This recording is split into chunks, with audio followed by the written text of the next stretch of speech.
I've been asking myself this question around what do you do in these times, because there's so many people suffering, there's so many people in fear, there's so much uncertainty happening. What is the best way to help? What's the best way to extend love and something valuable to our world? Especially many of you here are coaches, healers, you have a spiritual business and you want to make an impact.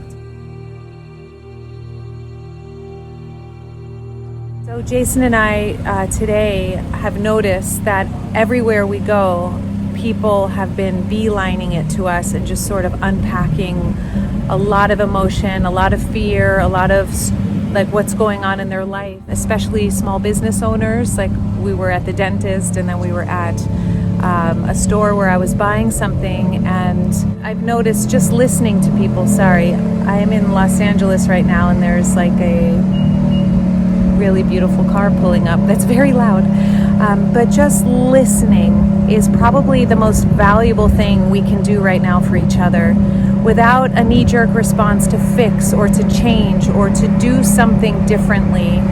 It's really about lending an ear. The most valuable thing we can do right now is just to listen.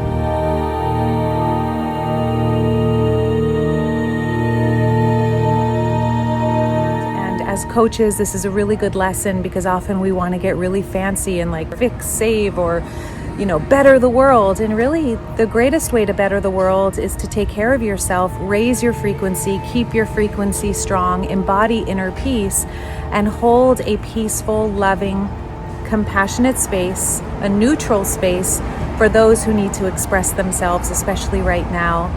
So if you've been struggling and you're like, I don't even have anything to give, I can't even lend an ear to other people right now because I'm struggling. If you're going through that right now, have you been listening to yourself? Have you been giving yourself the space to hear your own needs, to unpack your fears, your emotions? The Diamond Process book is all about that, but really a treasure tool this week is to simply grab a journal and free-form write. Give a voice to your feeling, whatever you're feeling. Ask yourself, what do I feel? First question. Name it. Second is locate it. Where do I feel that feeling physically in my body? Breathe into it, get present with it, and then give it a voice without trying to fix it or change it or come up with some brilliant solution. Sometimes the greatest medicine is just to be heard, and that's why I call this medicinal dialogue.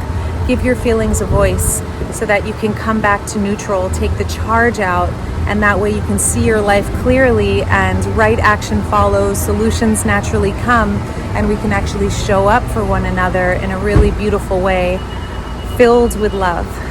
And I hope that this serves you in some way. I love you guys with all of my heart, and just remember, your very presence is the most valuable form of leadership. Just genuinely listening, deep listening, being present, and being an embodiment of peace. So what is one thing that will help you embody greater peace today? And of course, if you got something from this video, give this video a thumbs up. And if you haven't already joined the Soul Family, join us here. This is really your place to keep your frequency high and grow your spiritual business from a place of total and complete inner peace.